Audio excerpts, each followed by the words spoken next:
Experience. Tonight, for our second segment, I am so glad to get an opportunity to get a do-over or a mulligan here on season 1, because we're going to do another edition of Russell Around the Interwebs, where I share with you some of the best comic created content and shows available to you on the internet during this very new time here in America. And tonight is no exception, and our guest already joined us earlier in the season, but because Russ was in charge of the technology, I did not hit record. So our wonderful guest tonight has been gracious enough to circle back and join us again. One of my favorite humans and one of my favorite comics to work with, who you have seen at the Comic Strip Live, Philly Comedy Club, Atlantic City Comedy Club, who is the host right now of hashtag Dinners Ready Live every Saturday night on IG Live, Mr. Dan Altano, ladies and gentlemen. Hey, everybody. Welcome our guests, ladies and gentlemen. Hey. What is up? By the way, Russ, I DM'd you earlier. I love the photos. Thank you so much. Hey, that's all I got. It's just pictures of you guys and a lot of your asses.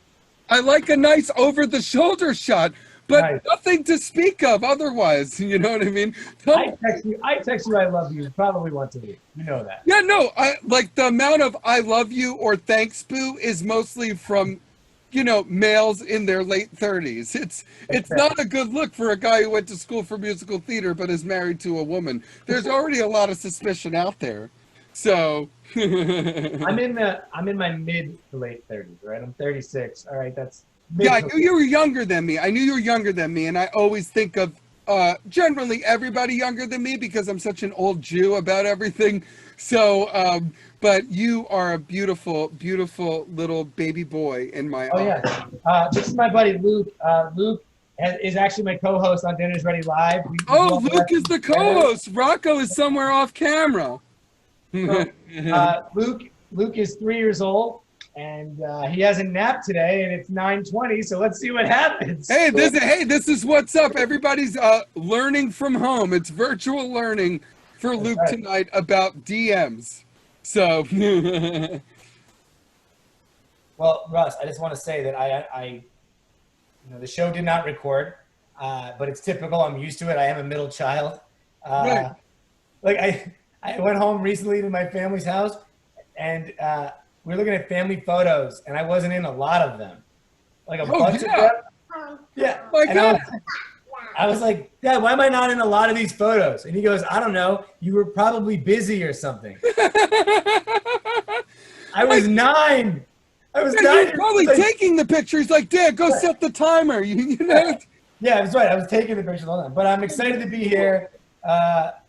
I'm excited to be here. It's really exciting. And we are going to be making tonight something very exciting, which is a pesto recipe that comes from my mom's hometown. And we'll get to that in a minite. But what I wanted to ask you, Dan, and I want you to be able to tell people where they can find it, is that obviously, like I said, you're one of my favorite comics and humans in the whole wide world. And especially the getting broken up with on vacation bit is one of my favorite just bits I've ever seen or heard anywhere. So it's just one of those things where you're like, oh my God, so good. And so what I was going to ask you is I know we're all in this situation, but what was the genesis of hashtag Dinners Ready Live? How did it come about during this situation? And what are some of your favorite dishes that you've made so far? Great question. So when quarantine first hit, everything went away comedy-wise for all of us. I was going to be the breakout artist of 2020 at Caroline's on Broadway. Frank. I had a show I was doing, a storytelling show I was doing, and everything was going well, and then everything went away, almost in a second. And I needed that thing. And Russ, you know this feeling, like when you're nervous for a show, like that pre-show jitters. Right. Like I miss that like scared to do the show feeling. And so we created a show with my pal. What's wrong, buddy? You good? You want to go outside? All right, Russ. Hang on one second. No, it'll be okay, Luke. We're gonna make some yummy food, so don't worry about it. What I was gonna say to Dan's point is that our industry has so completely changed that people are doing shows in parking lots on the back of pickup trucks with floodlights and other things. And Dan speaks truth to power in that I think one of the biggest thrills of doing stand-up is definitely feeling like, even though I've done this 100 times, like, how am I going to do it one more time? You know, doing well on the 7 o'clock show and then still absolutely doubting your ability on the 9 is something that I miss. That's the craziest when you do well on the 7 o'clock show and they're like, where's my HBO special? This is amazing. And then at 9 o'clock, it's like, oh yeah, I have to remind them of that. And it's and a bachelorette party like gets into a fist fight. So like, you know, you have to hold this. That's why I actually stopped when I was younger, Dan, and we're going to get to it. I used to do so many shows a night. I would do 6, 7 shows a night when I was like 22, 23 years old. But eventually I stopped doing that because I would, 2 of them would be amazing, but I would own the other 4 haunt me forever. So well, it's good and it's bad, right? So if you have a bad first show, you need that second show to go well to drive home. And in my case, like take a 2.5-hour bus from Atlantic City to New York City, and you're surrounded by people that just lost all their money. So it needs to go well. I wish I could have taken the bus. I had to stay sober enough to drive home. So I really have to be like in the moment with it. Like, oh, damn it. That woman hated me in the 3rd row. It does put things in perspective, though, when you're on an Atlantic City bus home, because one guy just like pawned his wife's wedding ring and lost all his money. And I'm like, I only got a couple of laughs on my new joke. Like, no, your family is still intact. You should check in about the DMs, but otherwise you're doing very well. So I love that. Thank you. I like hearing that it came from a feeling. It wasn't just like, well, I got to have something, because you did have so much going on. Like, people were finally like really catching on to like what I have known for a while. And as you know, I will tell anybody that moves, even in a green room, that Dan needs to be given his due. So you know what time I'm talking about. Now, a few weeks ago, I was lucky enough to be a guest on Dinner's Ready Live on your cheesesteak episode because of my Philly-ness. And I know you're a Devils fan, so I know this jersey is actually upsetting to you, but it's more upsetting to me because you guys have always had our number in the playoffs. Thanks for everything. And thanks for the memories, you son of a... And so, whatchamacallit? So that night, you dug in to the greatest debate that there always is with cheesesteaks, which is whiz versus provolone. I'm a provolone guy myself, but I wanted to know that night what ended up being the winner amongst the audience, whiz or provolone, and 2, why is Russ Gutin the handsomest guest you have had so far on Dinner's Ready Live? Be specific. I'm going to start with the second question. Thank you. Dreamy eyes, well-sculpted beard. I mean, let's be honest. I mean... God, Dan, you know just what to say to a lady. You know what I mean? Tell me I look 27 and you get anything you want. You know what I mean? Like, you know when like a boy band reunites like 20 years later? That's what we're looking at. Wow. You Joey McIntyre'd me, and I can't even take it. Thank you. Now answer the first question. Whiz or prov? All right, whiz or prov. So here's what I determined. And I'm not trying to balk on the answer, but here's what I determined. I've always been a provolone guy. I'm Italian. It's in the blood. I think provolone is the right cheese when you're feeling fancy and you're putting really fresh ingredients on. Like, it's 4 p.m., you're feeling like a cheesesteak, you go to like Reading Terminal, you get an awesome okay. and it's got the fresh recipe. Now, but this is what I will say.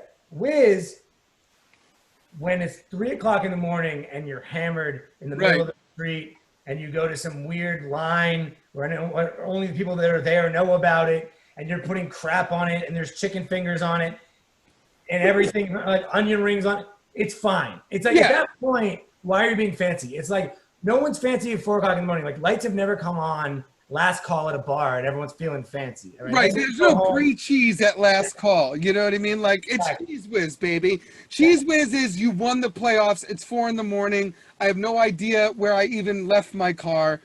Let's No, do no, no, this. no, no, no. Let me correct you. Cheese is when you've lost the playoffs Uh, and you've lost your girlfriend and you're heading home blackout drunk and someone goes, cheesesteak? You're like, yes, throw it on the floor. I'll eat it like a dog. Whiz, please. That's no, what it actually, you know what? I retract my answer. I agree with yours. And I agree with yours also just by my own context because when we've won, see, now what I wanted to say was, and before we move on with our killer cooking segment, what I said on your episode and what I'll say again is I'm a provolone guy myself. And Yeah. some people have asked me what my answer is to this also. So I will say, not only am I a sharp provolone guy, but the best cheesesteak, of course, is, I know there's Pat's and Geno's and they're amazing, but it's Jim's on 4th and South. Then you go down a few blocks, you go to Ishkabibbles, which you and I talked about, and you get the cheese fries to go with your Jim's with the sharps, provolone, with the mushrooms, onions, and the peppers from Jim's on 4th and South. Now, Ishkabibbles is the best Philly name for a place because most people are like, oh, let's go to Ishkabibbles. So that's how they end up there. It's called word of mouth. So, but, Dan, you know that I have severe food allergies. So my knowledge of cheesesteaks is great, but I didn't find out about my allergies until my adult life. Dan, we've gone over this actually. And you helped me write my little song that I would do in Atlantic City about it. You're one of the only comics I have ever done that to. Like, hey, can you listen to this? I usually accost my friends and family with, is this funny? So you're basically, besides my friend Luke here, you're the only other comic that I've ever done that to, ever. So you know all about my allergies, but I have determined how I have my allergies. Because do you know what the best Philly cheesesteak is? It is when you go to Jim's on 4th and South and you get it with the sharp provolone. Then you go a few blocks the opposite way of Ishkabibbles, and you get these 2 giant slices from a place called Lorenzo's. And the slices are the size, like they're like this each, okay? They got to give you 5 paper plates like this. They got to carry 2 slices. So what you do is you wrap the cheesesteak in the slices from Lorenzo's, okay? Wow. And it used to be called the South Philly Challenge. Now they call it a Philly taco, but that's some foodie millennial malarkey. It's a South Philly Challenge. And I would eat these things like once a month, dude. So whenever I've wondered why I have these allergies later in life, all you need to know is sitting on a curb is drunk, victory, happy, stupid Russ eating a cheesesteak wrapped in pizza. So that is actually the best cheesesteak. I just wanted to put it on record. You know what? I got to say. No, you go ahead. First of all, there's so many instructions to that. Saying like someone can't make it themselves. You got to go 9 places. Then you go down the street. Then you tip the cab driver. And then you go to the yeah. Well, you got to do it. It's got to be in proximity. Some people would do things like drive from Pat's because they preferred the Pat's with the Lorenzo's. I was like, what is this, Mad Max Fury Road? You maniacs, just stumble over. So anyway, what I wanted to say is it's time for our Lost Awesome Cooking segment. Dan, I am so excited to make homemade pesto. And tonight, joining us is my personal chef and the sliding into DM MVP of Southern New Jersey, my actual human wife, Dara DeVito Gutin, ladies and gentlemen. Now, Dara is going to be joining us from our kitchen upstairs at Casa de Gutin, and she's going to follow along with Dan, who I'm going to toss the segment off to, and she's going to cook along with him, and then I'm going to try some at the end. What do you say, studio audience? Give it up. Sure. A little dinner's ready live right here. Let's do it. So this is exciting. Welcome, everybody. Clap again. Let me feel it. Yeah, let Dan feel it. Yeah. So we're making pesto, which is the simplest recipe you could ever make to impress people. It's all fresh ingredients. It only takes a few minutes to make, and you look really good. So let's get started. So Dara, are you gonna unmute and we're gonna talk this through? Is that allowed on the show? Did I just? Oh my goodness, I'm muted. I had no idea I was muted. Oh. No wonder. No wonder I was That showing whole up way on to the go, thing. Dare. So Am I showing up? Am I showing up on the thing when I speak now, Rock and Yes. Russell? Yep, Yes. yep, you are. Okay, fantastic. Hello, everyone. hello. Hello, I daughter. couldn't hear you. I was wondering. Okay, good. Now, Dara, I can already tell you are Italian because your opening was. Am I on the thing? Can I show up on the thing? Where's the thing? Where's it going? Which thing? Doesn't matter.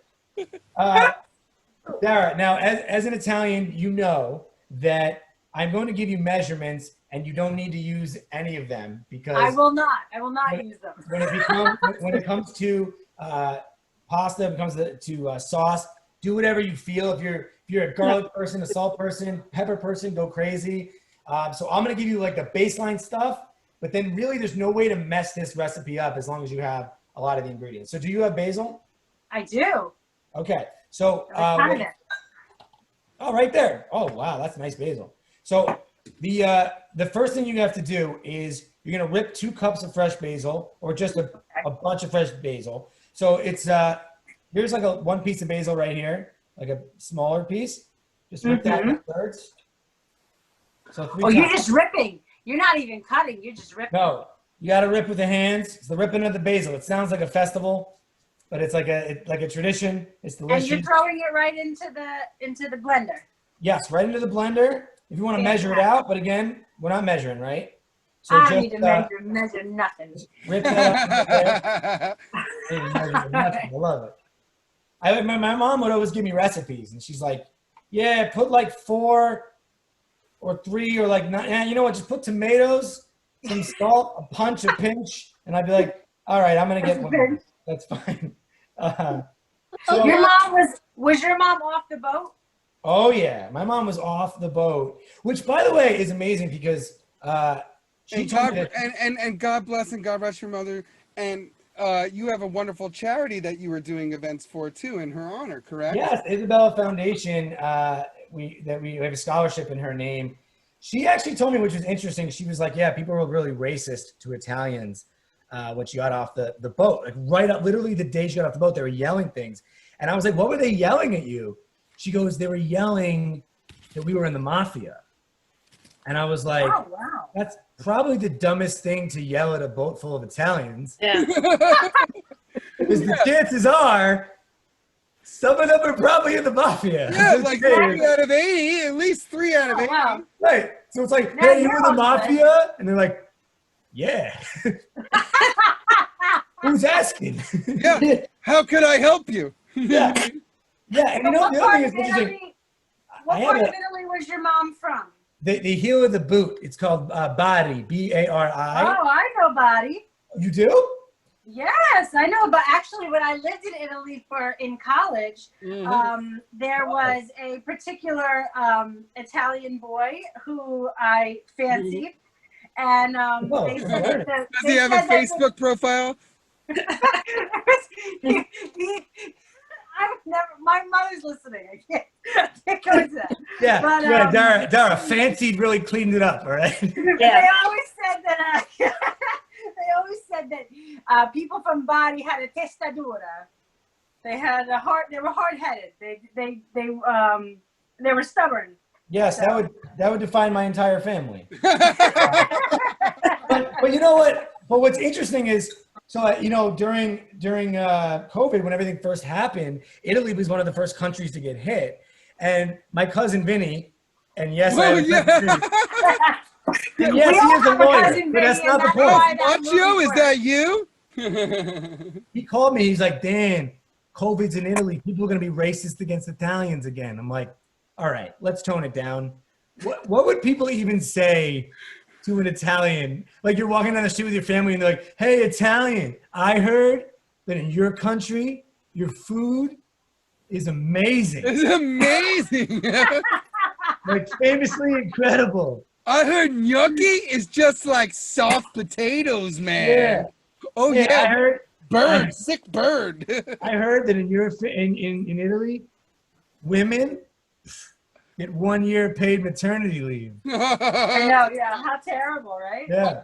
Now, I heard all of the males in your country can absolutely ride a motorcycle like it's nobody's business, like they're just breathing air. What are you going to say now? Yeah, like they're bullying you. They're like, hey, Ciao. hey, Italian, go back to your country. And also, can we come back to your country with you? Because that actually sounds better. Right?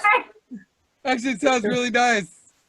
You know what's funny though? But Italians, Italians like they're in the party in America. Like they're in the crew, but they're like the friend you invite to the party just to make fun of. You know? No, and you can't.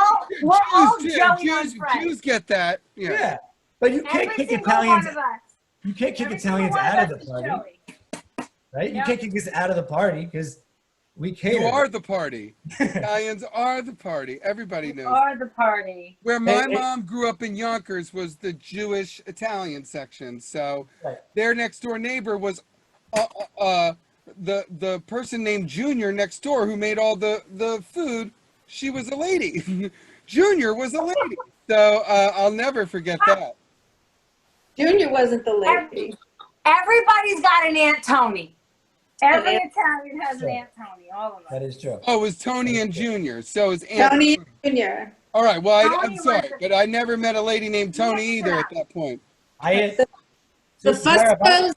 Fuscos and Sicilianos. Okay. Ah. Hey, Dara, where are we with our basil? I'm done with my basil. All right, I'm going to teach you a little garlic trick. All right. So, do you have garlic? I do. Okay. Now, oh, nice. All right, you want three cloves. So break off 3 little pieces of that, or a big piece. I got a big All right. piece here. Wonderful.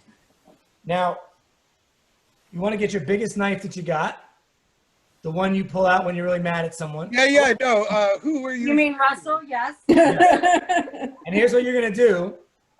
You don't want to get your fingers all garlic smell, right? That's what people do because they start peeling it themselves, and then for 3 days, people, ask questions and wonder what it is. So, here's what you're Are gonna you do. fighting a vampire? Yeah, What you're gonna do is take the knife, place it over the garlic before you peel it, and press it down. You're gonna hear a crack. Mm-hmm. Then once you hear the crack, Then that paper comes right off. right off. So we're gonna do that with 3 pieces of Wow. garlic. If you like garlic, do a couple more. You hear that crack? Now, Dan, I do usually do that, but you did it so nicely. Say, I usually just give it a good bang like it's Russell's head. That's right. And then it smashes like that on the knife. Oh, all right. Respect. That's good. All right, be careful. But that's after I peeled it. That's after I peeled the paper off like you did. You were very gentlemanly with the garlic. No, I am amazed. Nice. And I have to say, Dan is such an amazing comic and somebody that I've just enjoyed working with and being around. But when he started doing this, I was just I have to tell you, Dan, I really was absolutely blown away because I once tried to microwave gluten-free chicken nuggets, and the fire department and I are on a first-name basis. So, Oh. You know what though? But like, I have to be honest though, Dan, don't listen to a word he says. He's full of shit. And this is why I say that. Because when I was in graduate school and I had an internship and I was working a full-time job, I came home to dinner every night, and guess who cooked it? Him. So yes, he's full of it. I smoked away all the information. No, you're full of it. You just don't want to do it. Oh, that you that's- can't do it. It's labor It's that intensive. you don't want to do it. No, that's absolutely true. But Dan, I was blown away just because I have such respect for you as a writer and as a comic that I was very, very, very impressed. Well, so I'm going to agree with Dara here. And here's the thing. Every week that I do a recipe, most of the time, I knew how to do like 3 things. And then I ran out of it. Like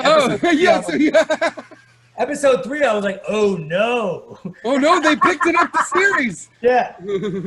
So what I did was every week I watch a bunch of YouTube videos and learn how to make something. I practice it a few different times for my family. And then by the end of the week, I'm all excited about it and I can teach it. So it's not, everybody can do this. So It's you just- weren't as you knew a little bit, yeah. but then once everything got real and you're like, oh, this isn't coming to an end, even though you're performing on a rooftop with Eric and some of the Newman crewmen, as we call them, next week. That's right. But you were like, this is going to go on for a while. I better really learn how to cook and get a few things in my repertoire. Wow. Yeah, so it's like when you're pressured to do it, you do it. And it's kind of fun because it's sometimes disastrous, and I'm pulling together. You shouldn't be so seen excited. a bunch of ones where you're really great. So See it on my face. I'm doing something that normal adults do. I'm like, a cheeseburger. I did it. I did it. but a comedian doing it is more impressive It because is. You can't do all much. they assume we are good for is talking about our wangs for money. That's true. It's true. Our wangs. Well, that's what another thing I was going to say earlier is like, these guys are very insulting with their like assuming that I could be replaced. It's like, I've been with this lady like for a while. Obviously, I got a premium, Hey, oh, hey. No, I got a pretty medium good wang, and it works. I got Gotcha. two kids. Like, what are you talking about? Like, you put in all the effort, and people just want to, I told you, they don't even look at the pictures. Stop being paranoid. All right, I'm done with my garlic. He's very upset about this. He's joking about it, but that's why I know he's actually. I just like the material. All I right. just stand up. Dara, What's our next step? Dara, you're my favorite person. You're my favorite person to cook with ever. I love it. You're so great. I'm done with the garlic. Let's go. Let's go. Let's go. Let's move I'm finished with the garlic. All right. All right. This is really easy. Pine nuts. You got pine nuts or I don't walnuts? have pine nuts, but here's the thing. Brenda was waving to you. There's two reasons why I don't have pine nuts. One, because they're stupid expensive. And I refuse to pay that price. Why am I getting yelled at? I don't either. I'm just, my phone is far away. But We're giving you the full Dara.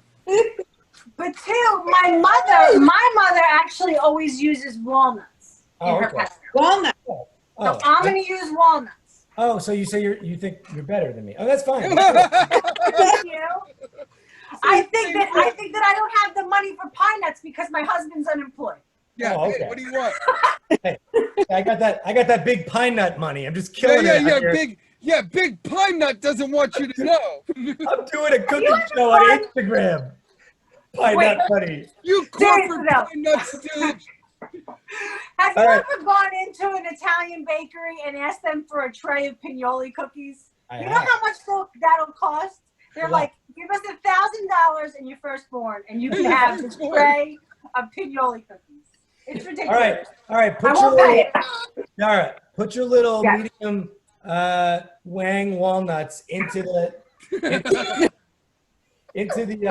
the blender there. I'm doing what am I doing here? How much am I doing? Oh, do 2 tablespoons. I got 2 tablespoons. 2 tablespoons. I'm doing a fist. There we go. All Done. right. All right, that's done. Tablespoons. Add salt. And Dara, what's our rule about salt? What's our rule about salt? More the better for me. I don't know. That's about right. That's Italian rule right there. That's right. But if someone doesn't salt the dish, they are insulting you and your family. That's right. That's right. you. Right. You have to mobilize.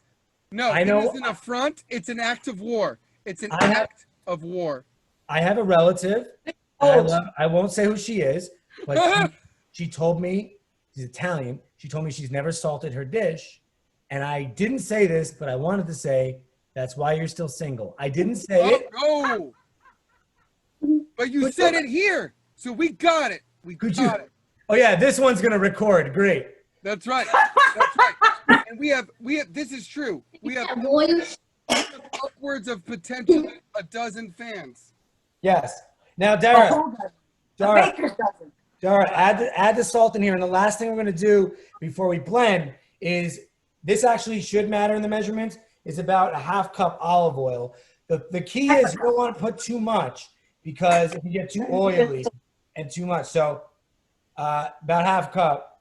By the way, I love the walnut replacement. You're like my mother-in-law. Every week she's like, I watched your show. Your cheeseburger show was great. I didn't use the bun, and I also used fish and it was a fish Right, taco. right. Like, awesome. There's no substitutions on Dinners Ready Live. That's right. Listen, Yeah. you get what you get, and you don't get upset. That's good. That's right. Preschool. Listen, you know, All right. Even I Rocco also think knows. that pine nuts are, I don't know, they don't have as much flavor as I would like. I think walnuts have a little bit more flavor too. All right, get off the pine nuts. We get it, all right? Yeah, we get it. Okay. Hey, Yeah, listen, I thought this was logistical. I didn't say invite my friend over to cook and then call his plate. Hey, listen, I get it. They're expensive. Dan's like, get off these nuts. I get it. All right, moving on. Moving on from D's nuts, though, if you need any more nuts, just look at Dara's DMs. She has Let it go. Let it go, or I'm writing Kyle back. If you don't let it go, I'm writing Kyle in my DMs back. All right? Zip it. Okay. Dara, do you fancy him? Do I fancy him? Do I fancy him? It's the man that I fancy. Is that an immersion blender? You're very fancy with your immersion blender. I have a regular blender. All right, so let's blend together. Ready? All right. Mine's gonna be really loud. All right, go ahead. Now be very aggressive on the blend, but when you're using a pour blender like yours, what you want to do is you might want to stop halfway through and use a rubber spatula to move the walnuts down because they're really big and not that delicious. That's it. Be aggressive. Be aggressive. Be aggressive. I knew I should have used my Cuisinart. B-E-A-G-R-E-S-S-I-B. Be aggressive. Russell, you shut it.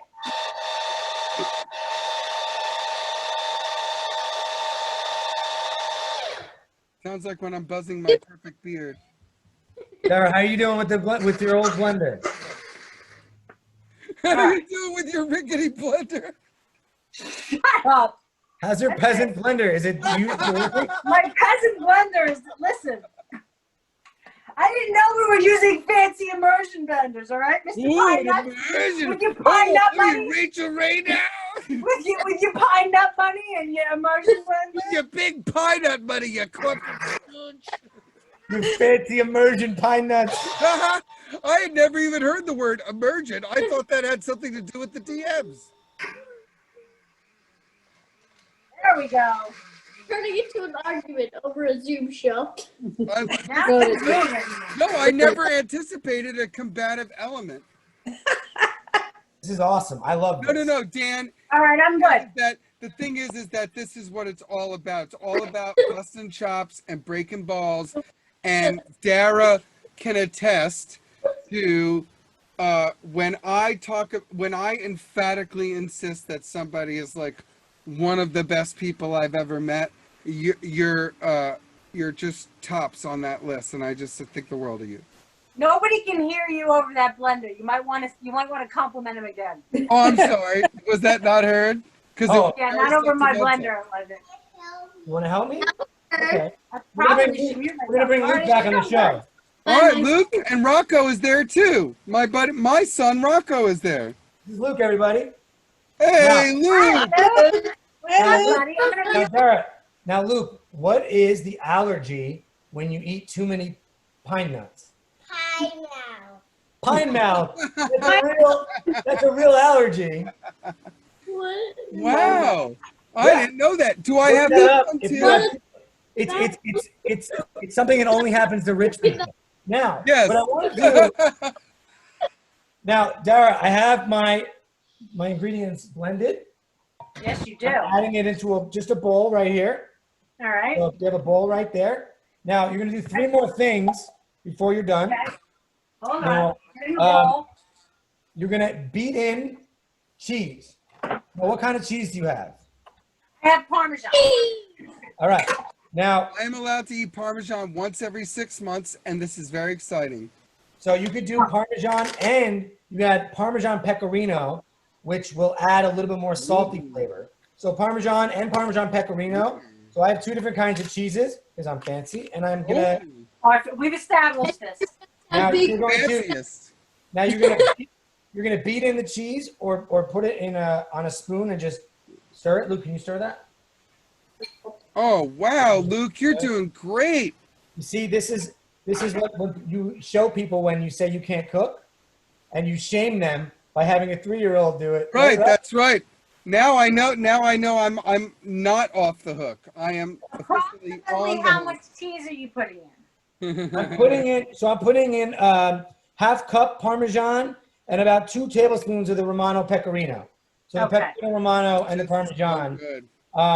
You can also get Parmesan Reggiano, which, by the way, is always my barometer if someone isn't really Italian, because I'll be like, read this, and they're like, Parmigiano Reggiano. Like, go home. Now, It was like when I dated an Irish guy in high school. We went to an Italian deli and he ordered the capicola sandwich, and I was like, "Get out of here!" get out of here. Oh, They were like, "What does he want?" I was like, "He wants the gabagool."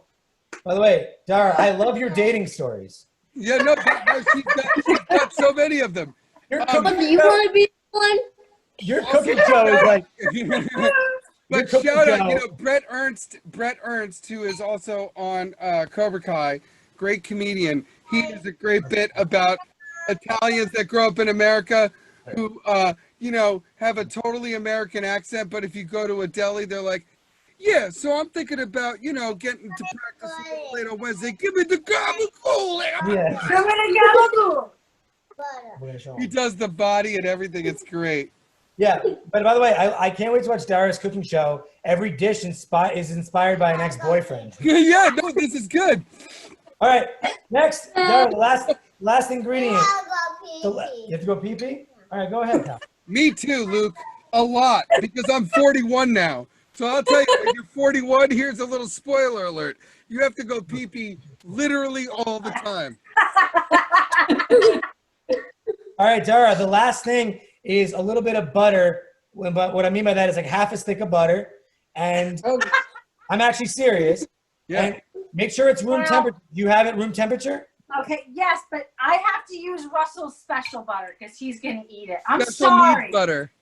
I have to use Russell's special avocado butter. I'm sorry. All Listen, good. he'll die. You want him to die because of your pesto? So you want to beat in the butter, and that's why you want it soft. Now pesto, I get it. you notice. All right, Luke. You No, it's a notice. healthy stream. What did he He's say? doing well, by the way. What did he say? What you want to? He said peanut butter and jelly. I think that's what. I don't know. I don't know what's going on. Oh, you have a It great sounded like. It sounds like I don't know. But anyway, so beating the butter. You notice I didn't touch a stove. You don't need a stove for pesto. You can Don't put it need on a stove. pasta. You can put it on grilled chicken. You can put it on anything really. A sandwich. So that is our pesto. It's done. Oh, That's wow. it. That's it. This is great. Our first cooking segment. By the way, I just spilled pesto on my new laptop. Thanks, Zoom. Oh, God, really? We And got him, Dan- boys. Dan needs to clean up. By the way, is that the most Italian thing Now I'll the see? news segment. I just Yes. poured pesto on my new laptop. Bada bing. Yeah, like me going to the IT guy, like pesto again, Dan? Come on. Pesto again. Dara, what were you gonna do with the pesto? You're gonna put it onto some I'm putting it on some fantastic gluten-free pasta for you right now. I like special needs pasta. pasta, special needs butter. Russ, I actually eat the gluten-free pasta. I eat the Barilla gluten-free pasta. It's very good. Yeah, there's actually a few brands that I like, and I do like the ones, and we could talk about this on your show hopefully eventually. I like the ones that are Hello, Russell. Look, see? Oh, All right, I'm bringing it down to you right yeah. We'll bring it downstairs, Dara. Yeah, she's gonna bring it down, and I'm gonna try it. And because I put Julian through such an awful experience, just know, so I don't stain my New Jersey, I also have a bib prepared. A Flyers, hopefully playoff win bib prepared, so I can try the food. Oh, there's Dara in studio. Such a long walk. We've seen you here before. Oh, yeah. The best thing about pesto He likes it. is that He really all the little bits of the pesto I like it. get into the pasta, and you got to use this twisty. What is this called? fusilli. The fusilli pasta, because it's got to get into all the nooks and crannies. All right, close the door. I love that. I love you 3000. Russ, before you eat your pesto, I want to get Luke's take. Luke, how was the pesto? What's it taste like? Garlic. Oh, Yeah. yeah. Luke, let me tell you something. Oh, you took part of that money, huh? Garlic is one of the secrets to health. When I didn't have health insurance, you got to eat lots of garlic, swallow garlic, put garlic in your ear for an ear infection. Garlic is one of the secrets. Oh my God, Dan.